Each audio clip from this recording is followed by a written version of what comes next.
Hi, everyone. We have Mara Glatzel here today, and she's going to be talking about taking care of your needs. Hey, Mara, I'm so glad you're here with us. Hey, I'm super excited to be here. Thanks for inviting me. So, can you tell everyone a little bit about yourself first before you tell us the gems that you have Sure. for your needs? Yeah, so my name's Mara. I am a coach, a writer, the host of the Needy podcast, and I help people move from self-abandonment to self-partnership. And really, like the crux of my work is around taking care of yourself and making sure that you are in good working order personally so that you're available to be in relationships with other people and show up for the work and all of the things that you care about, take care of your children, right? All of the different ways that you're using your energy every day. Mhm. And so my work is really about how we are in relationship with ourselves, so that we can like bring our fullness and our vibrancy to every aspect of our lives. Yeah, so I work primarily with caregivers, either personal, personal caregivers, professional caregivers. My clients are like a lot of them are therapists and mental health care workers, nurses, teachers, parents. Um, and what I see is, especially now, during the pandemic and in 2020 as a whole, it's like we have more to care for than Mhm. ever before, and it seems, and our needs comparatively seem so unimportant, right? And I include myself absolutely in this community of people. Our needs were already kind of on the periphery of our lives, and now more than ever it's like we just are really showing up and serving and meeting the needs of others on an oft occurring basis, and our needs are permanently put on the back burner. And what's really interesting to me is how the ramifications of that show up in our lives and in our relationships. And we may think, I'm doing so much, I'm being a really good partner, I'm being a really good parent, I'm trying really hard, I'm kind of multitasking, and I know how many diapers are in the hall closet, and whether or not, like, when my spouse is getting her teeth cleaned, and whatever. We have like a lot going on, but that we're burning out at such a huge rate. And so I'm really invested in people learning how to care for themselves in a way that's consistent and sustainable, because anything that's worth doing, whether being in relationship with somebody else or your work or, every aspect of your life, if it's worth doing, it's worth doing sustainably, right? So that you can continue doing it over the course of your life. And I'm a person who came through, I was a social worker, a mental health care provider, and came to a point of very significant burnout myself. And I was just able to see how, if we don't take care of what is ours to care for, we're like resentful, we're bitter, we have this tendency towards really abandoning ourselves in service to the things we care about, but that we have to be able to learn how to include ourselves in the mix as well. Mhm. So, I see that a lot of times what we're trying is self-care that's really prescriptive versus self-care that's responsive. And, this used to happen to me where I would have just like that, like I would have these great plans, and it would, I would do them for a week and then they would completely peter out. And so in my work, I talk to people a lot about having the relationship that you're building with yourself be your primary source of self-care. So the how you're caring for yourself is relational, Mhm. right? You are turning towards yourself, and maybe one day what you need is meditation, and another day what you need is laying on the floor and staring at your ceiling, and another day what you need is, I don't know, going to get some beautiful flowers like you have right there. Mhm. um, and so when we're able to have our self-care be responsive, then it stands a greater chance of sticking. And I think a lot, a lot of what the work that I do happens in the our inner realm where we're just communicating with ourselves all day. So for me, for example, if like, I'm like, I have this intention to meditate, I'm going to meditate every day. And then I find I don't meditate for a while. It used to be that would be further evidence for me that I was doing a really bad job, that I wasn't worth caring for, that, all of an opportunity to judge myself. And so in being in relationship with myself, what I try to do now is to talk to myself. What's going on? Hey, Mara, you said you wanted to do this thing. You are not doing it. What's going on? Do you need a different time of day? Do you need a different meditation spot? Do you need some kind of inspiration? Do you need a support system? Do you need, like, I don't know, a new bolster to sit on? Whatever it might be. But being in the conversation with myself instead of just having that be an opportunity to jet out and to abandon myself when I notice like this isn't going the way that I had hoped that it would. Mm-hmm. Yeah, I really like that because it is that relational piece again, that you're talking to yourself all day long. So if you're not being consistent and sustainable and you stop doing the thing that you want to do, then there it is, evidence, judge, there I am. I'm back again in not being supportive to myself again. Yeah. Mm-hmm. Versus getting curious and getting creative. Like, hey, wow, look, I love meditating during the spring and the summer. And as it turns into the winter, I don't genuinely feel like meditating anymore. And maybe instead I'm having like a quiet moment with a cup of tea, or it shifts into something else. But when we are available to ourselves, we're able to make those changes, instead of, I think before I always expected that I just wanted to need the same things all the time so that I could kind of shelve the conversation. It was like one less thing I had to worry about. But what was happening was then my self-care felt boring. It didn't feel nourishing. It didn't really meet me where I was at. And so I was more likely to write it off as something that wasn't worth doing because it wasn't, right? It wasn't meeting the need. Mm-hmm. And so if instead we're doing that work of being in relationship with ourselves every day and noticing, we're at a moment right now where there's so much going on every day, politically, personally, there's so much to respond to, that being in relationship with ourselves gives ourselves this opportunity to really stand firmly and like, okay, here's what's going on today. What do I need today? And the more that we're able to do that and take responsibility for our own needs, the less, in my experience, we're going to be, expecting our partners to take responsibility for those needs for us. And, in my experience, that leads to a lot happier and healthier relationship because, there were so many years of my life where I was stomping around and resentful and wanting my partner to, hold my time as sacred or hold me to my commitments to myself. And she didn't. She wasn't interested in doing that. She had her own relationship with herself to take care of. Mm-hmm. And I was pissed because I was like, well, that's what love is. But, when we're asking people to do for us what we're unwilling to do for ourselves, we're not in right relationship with ourselves. Mm-hmm. So that's what love is you saying that love to you before was someone that was going to take care of you? Yeah. Uh-huh. Somebody who was going to just know, who was going to read my mind.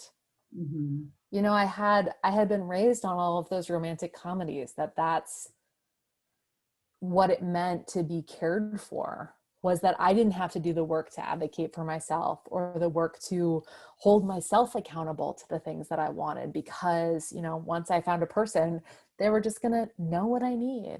That's love, right? Right. They were going to do that for you. You were off the hook now. Yeah. You And found your caretaker. that was a brutal realization. So when did you realize that? Give me like some kind of marker of how you realized that. How much I think that, that. before my kids were born, I had more time to take care of myself. So it wasn't as much of an issue. it started to really become a problem once our oldest daughter was born, because what would happen was I would say I wanted something. I would like put it on the calendar, but then when the time would come, I would say, it's not that important. It's okay. Like, it's fine. No Mm. problem. And so my time kept getting smaller and smaller and smaller. And I was getting more and more resentful. And I was getting mad at my partner, well, why don't you think my time is important? Why aren't the things that matter to me matter? She's like, they don't matter to you. They're not important to you. Whenever it comes time for you to do something, like go for a walk with your sisters or go out for coffee by yourself, you minimize it and you say, it's not, it doesn't matter. It's not my job to say every time, this is something that's really important to you. You should really make this happen. Or, I noticed at that time too, like I really wanted to be appreciated, and she wasn't home with me all day. So she didn't know the 500 things I did for the baby. Right. So, that was a part of it too, learning how to appreciate myself, learning how to give to myself what I needed to be restored. And yeah, so essentially when there was a lot less time, because we had a child, those conversations started happening. And I really started to realize that I had been connecting that with love for a long time. And I'm so glad not to do that anymore. Yeah, it sounds amazing. And I love that idea about like when someone's not home with you all day and you're the one that's doing all the scene in the background, like what you were telling me you were doing before our call. Um, and that nobody knows that, right? And if no one gives you those kudos, then you're like, okay, I'm going to start being resentful. And so now you're like, no, I can appreciate myself. Like I wanted to do that. And then you told me cleaning out your kid's closet might only last 2 minutes, but you really want to do that. So you're happy that you did it. Yeah. And, you know, I would notice it would happen where I spent so much time, in my 20s looking for external validation and waiting for somebody else to say like, oh, you must be exhausted. Take a nap, and nobody was coming to tell me to take a nap, right? I had to learn how to say to myself, you have done X, Y, and Z things today, and you are exhausted with good reason, and you get to decide that now's the time to give to yourself. That days and weeks would go by where I was waiting for somebody to say, hey, you've been doing so much lately. Why don't you rest? Mhm. And really learning how to give that to myself was so meaningful, again, because you're not just waiting for somebody to pay attention to everything that you've been doing, because they're not paying attention to you. They're doing their own thing, right? Right. But you might be interpreting it as, they're not giving me this permission to take care of myself. They don't think I've done enough. Mhm. And all of that mind reading about needs gums up the works in a relationship so much. Mm-hmm. Yeah, I love that. And also you got it reinforced with your initial social worker background, right? Where the expectation is you are such a neutral figure, and you are only the looker out of the other person, looking out for the other person. So it's hard not to do that in your own relationship. So it's amazing and great that you are talking about it like you've conquered it. I know it's a work in progress or maybe a Mhm. practice, but I love Yeah. it because it's such a deep concept that I don't think people really get how much caretaking and mind reading or misplaced caretaking and mind reading happen in a relationship. Yeah. Well, and I taught a class yesterday, and it was, to many care providers. And I asked them, like, what do you routinely give to other people that if you're truly honest with yourself, you're really needing from yourself? And it was such an impactful conversation, because we give so much, we give so much grace, so much space. We hold that container, we hold other people's commitments as sacred, we hold the calendar, we hold, I make sure my children are eating 3 square meals a day, right? We do all of these things. And so often we're aching for some of what we're offering to other people so readily. And the beautiful thing about that is we already do know how to do it. It's like, it's a transferable skill. We just have to make that shift to bring that thing, whatever it is, into our relationship with ourselves. Um, which I love because, you know, it's not that we have to go out and learn a whole new skill. We already know how to do so many of these things. We just have to remember that we're deserving of our own precious resources, like our time, our attention, our energy, just as much as anyone else's. Mm-hmm. Yes, that's right. I mean, I really love that you're bringing it back to the self all the time. Yeah. So what Yeah. would you say would be like the biggest thing you would want to tell people in relationship or people who are trying to get healthier in relationship to focus on? Mm, I would say to focus on, you know, whatever it is that you need in order to be in good working order. When things aren't going well in a relationship, or you're trying to make things stronger in a relationship, the propensity is so often to hyper focus on the relationship. But I think that when we take care of, it's like each of us has our own corner to take care of, and we really devote ourselves to, like, what do I need here? Like, what makes me feel independent of the other person? What makes me feel lit up and inspired and interested and good in my body? And can I put some of my attention in that direction?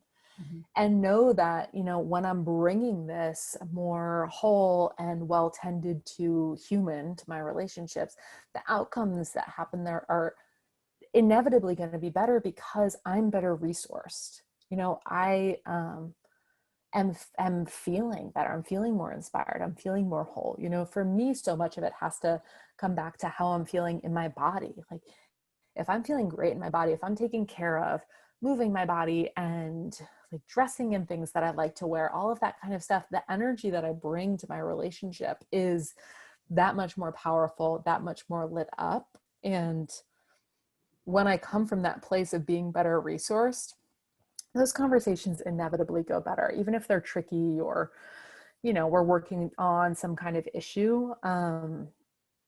I think that taking care of what's ours will only serve the relationship. Mhm. Yeah, I even like how you're thinking about and telling us about how you come into conversation with feeling good about yourself, like not feeling depleted and resentful, like changes the whole conversation. Yeah, and some of this stuff happens, I mean, on like such a small level too. You know, it's not like, well, I need like a week's vacation from my life to be able to figure. It's like, okay, you know, for me, it's like I'm going to get up in the morning, even if I'm with my kids all day, like I'm going to get up in the morning and take 10 minutes to get totally ready. That just that action will Mhm. change the trajectory of the entire day.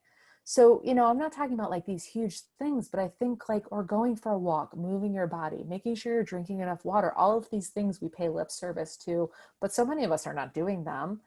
And, you know, making sure that you are well taken care of so that you have even the capacity to be in relationship. Mhm. Right. So like what the conversation would be like if you were taking 10 minutes to get ready, or you had just burnt yourself out of a long day that you didn't even take care of yourself by Oh drinking yeah. water, would be such a different conversation. Yeah, if I haven't even brushed my teeth and now it's 2 o'clock in the afternoon, like I am angry at you no matter what you've done. Like it just, I'm angry at myself, I'm angry at you. It's not going to go well. Right. Um, It's just this mindset thing. Like if you yeah, come from a self-care mindset, it's going to be a whole different experience. yeah. Yeah.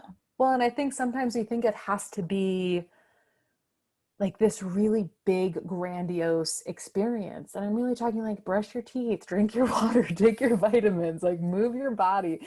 It's not, I mean, you know, some days are going to be these like bigger, beautiful self-care experiences. That's great. But I'm really concerned in like the minutia of the daily life. Like how are you taking care of yourself so that you have the capacity to keep showing up for whatever it is that you're doing?